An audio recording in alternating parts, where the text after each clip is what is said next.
Hello, everyone. Welcome to the podcast series of HCLTech Aerospace and Defense Practice.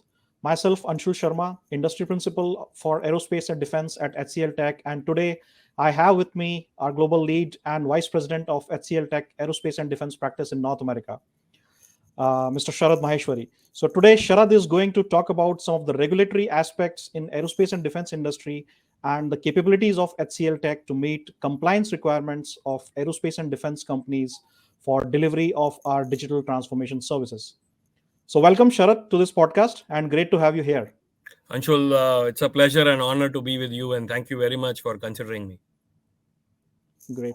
So, Sharad, as we know that the regulatory compliance in the aerospace and defense industry is of critical importance, and as regulations, especially the compliance-related regulations, ensure that sensitive data, technologies, and information are handled securely, and especially in the case when aerospace and defense companies cater to the needs of the U.S. Department of Defense.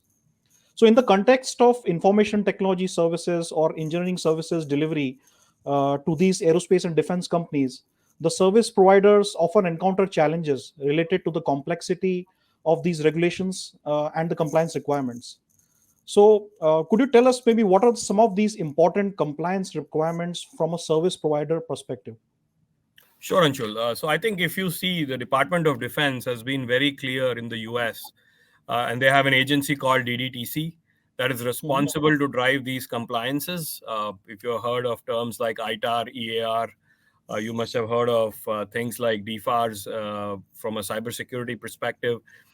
They have a framework in place. And then there are emerging views of CMMC, which is the cybersecurity maturity model that recently Department of Defense wanted to kind of address. And more importantly, while ITAR and EAR have been for decades in business and operations, the other very important view was always classified work. And last but not the least, even for non-classified work, but that had to be controlled, which were partly some of the white spaces that the government felt in terms of ITAR gaps, should you say. So they introduced the concept of CUI. So Mhm. these are all the compliances that a service provider has to manage, maintain, as well as ensure that there is no challenge associated to any cyber attacks and any loss of proprietary information that is the expected table stake from the US DoD. Okay. Well, thanks, Sharad, for briefly, explaining those compliance requirements. So, in terms of our capabilities, could you maybe, for the benefit of our audience, could you tell us how well is HCL Tech equipped to handle these compliance requirements, and what is our experience across ITAR projects specifically? Sure. So I think HCL America has been in business in the US for last 30 plus years. And we have been doing ITAR compliant work for almost, I would say, about 12 to 13 years plus with our own delivery center. So I'll break this in two parts. We have been doing aerospace and defense for over 25 years in the US for various clients, but most of the ITAR compliant work or DFARS compliant work we've been delivering from client locations. So which means HCL consultant is a US person and is then kind of delivering the work out of the campus of the client. So in the last, as I was saying, so that's one way we have been doing that for 25 years, and we have been following. The second is delivering work out of our own carry center or various other investments that we have made in the US, in North America, if you were to say. And for that, we have been working with almost close to about 15 million worth of investment that we have done in building four large, should you say, offshore development center scale. We call them as global delivery centers. So one is in Cary, second one is in Seattle area, third one is in Rochester, New York area, and so on. So we have built these global delivery centers here in North America that have a structured ITAR process in terms of training, in terms of compliance, in terms of making sure that there is a proper technology control plan. And most importantly, what governs all this is a dedicated export control officer and a director that HCL has. And we have a proud association of Olaf Kaspersen and his team uh, who really make sure that they are in touch with the regulations, managing the DDTC renewal each year over year. We have a dedicated cage code to work and so on. So with that kind of experience, we've been doing this work for almost, as I said, about 12 to 15 years. And not only this, we have also very deep experience in manufacturing licensing agreements. We have done TAs, which is the technical assistance agreements. And then we have created, through these mechanisms, opportunities to also find ITAR equivalent dedicated development centers in India, where through the TAs and MLAs, we are able to find foreign nationals be able to work, specifically out of two locations in India, in Chennai and in Bangalore, where we have created ODCs linked to these TAs and MLAs, allowing foreign nationals to work on them. So that's the kind of credibility, capability we have. We are also engaged in various other programs like naval propulsion as a part of the JCI joint certification process, where HCL has its own code. We have a very robust maturity. And last but not the least, we also spent, as a part of the message that you had shared before, Anshul, on the CMMC, we proactively hired, we did a formal RFP, which we put out in the marketplace to 3 or 4 suppliers. And then we selected Kotak Group to do our CMMC assessment of our readiness, including getting our SPSR code, finding what could be the non-compliance issues, etc., mapping it to the NIST 800-171 standard, and how we were delivering work through our delivery center. And at least we are ready, should there be the C3 POAs available to start giving CMMC certifications. HCLTech is ready to secure that as well, as the last investment we have made. Does this kind of sum up to your expectations of what you're looking at? Yeah, perfect. So Sharad, you mentioned about the manufacturing license agreements as well as the technical assistant agreements in place. So maybe could you give an example of these TAs or MLAs in place that you have, and given the ITAR compliance capability of HCL Tech, how many ITAR compliant delivery centers does HCL Tech have presently? So currently, overall, we have over 9 centers that are split across IT and engineering services. Mhm. And that segregates HCL's own foci mitigated entity called as Butler Aerospace, and they have their own centers. Uh, and that and that specific entity is also focused in doing classified work. So we did mitigation of foci, which is the foreign ownership, control, influence, for Butler, by having an own independent CEO, CFO, and a board, which is cleared. And through the SSA approach, which is the Special Security Services Agreement, Butler is allowed to do work, and they have their own centers. So that's number one.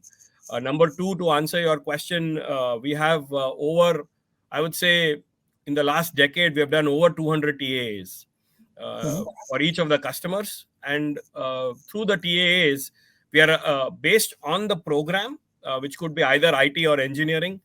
We then work through with the customer that include us, our name on the TAA, and then file it to the DDTC for approval. And these are the approved ones that I'm referring to. And in terms of the number of the manufacturing license agreements, we have over 15 that are active currently, and in the past we have done many more. So that's the kind of quick summary of HCL Tech, having the TAs, etc., which I gave, and then having HCL Tech capability to do classified work within America through the foci mitigated entity Butler Aerospace, are the two key investments, which means we have 9 HCL Tech ITAR compliant centers, and we have over 7 Butler centers through which we deliver classified work.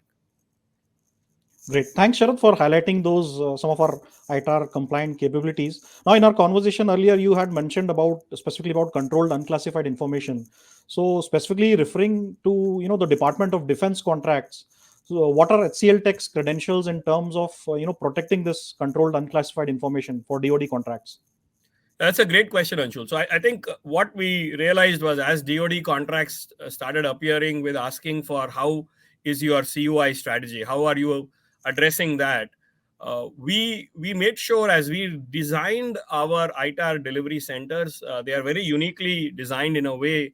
If you get a chance to visit us in Cary, we would like to walk you through, Anshul, showing you how each is a pod inside our overall center, has its own network, has its own power supply, has its own fully protected location, from physical access, controlled access.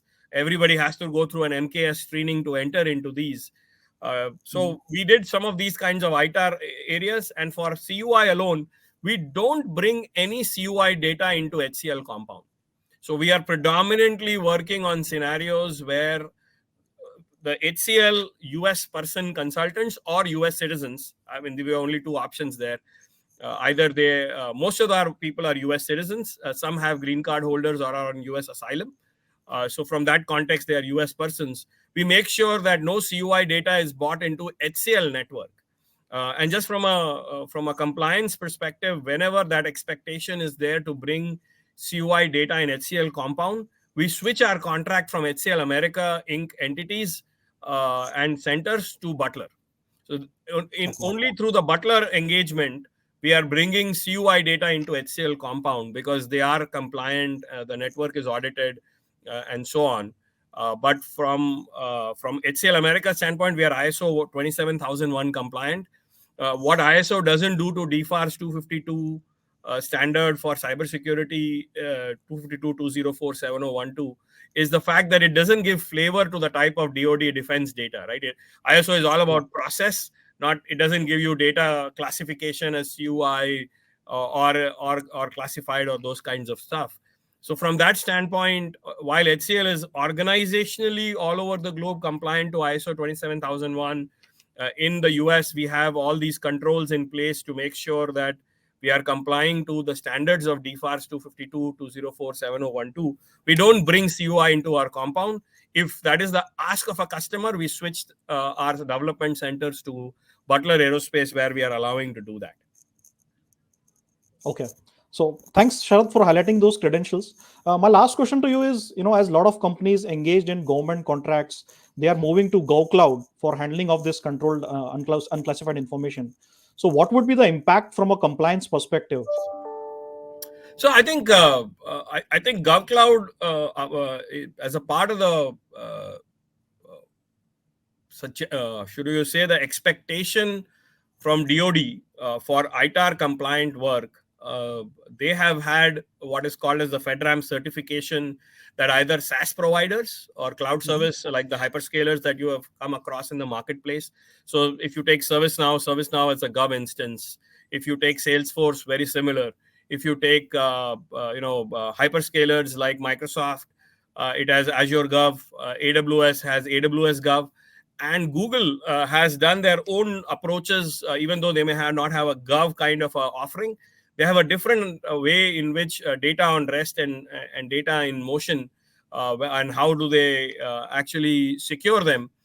They have been able to provide ITAR compliant services. So that's the approach these, should you say, companies have taken when they are trying to adopt cloud offerings, as you were kind of questioning me on that. Without being on-prem, right? I mean, on-prem, everybody has been doing this for decades. And as these controls and these expectations of NIST 800-171 were expected, the FedRAMP certification taken by the SaaS providers and the CSP providers has enabled them. And then based on the scenario of work, so whether it is ITAR / EAR, or whether it is DoD compliant DISA standards for impact level 2, 4, 6, different ways in which these hyperscalers are providing those offerings and capabilities.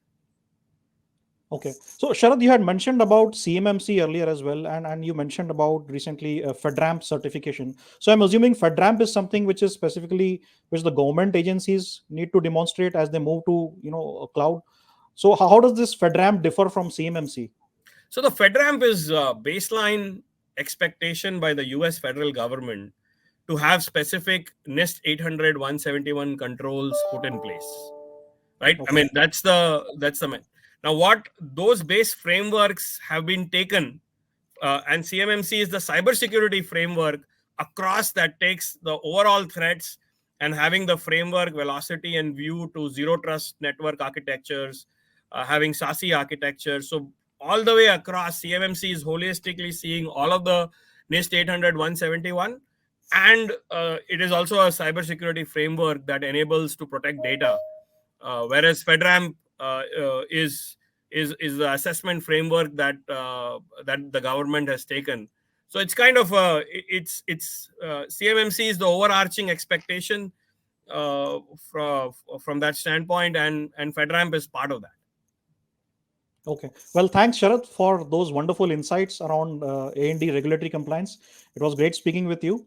And we'll see you all in our next A&D podcast. Thank you very much. Thank you, Anshul, very much for giving me the chance, and always a pleasure to have you and talk to you. Great. Thanks, Sharad.